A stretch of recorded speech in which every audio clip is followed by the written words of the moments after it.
નમસ્તે દર્શક મિત્રો, મારું ભાવેણા ચેનલમાં આપનું હાર્દિક સ્વાગત છે। સુરત સાયબર ક્રાઇમની મોટી સફળતા।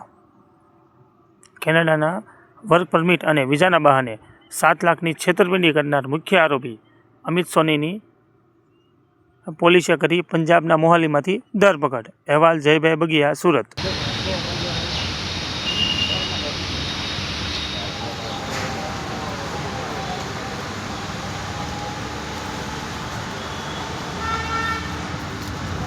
વર્ક પરમિટ અથવા વિઝા કરાવી આપવાની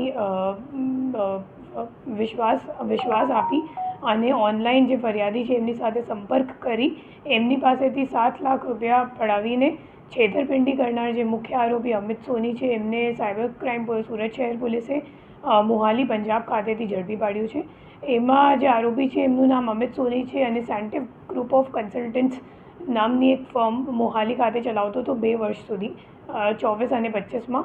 અને મોટે ભાગે લોકોને ઓનલાઈન મતલબ ફેસબુક અથવા તો ઇન્સ્ટાગ્રામથી કોન્ટેક્ટ કરતો હતો અને પછી એમને કહેતો હતો કે તમારે અગર વર્ક પરમિટ જોઈએ છે અથવા તો કેનેડાનું વિઝા જોઈએ છે તો હું કરાવી આપીશ, અને આ કહીને પછી ફોર્જડ વર્ક પરમિટો મોકલતો હતો અને વિઝા ક્યારેક આપ્યું નથી।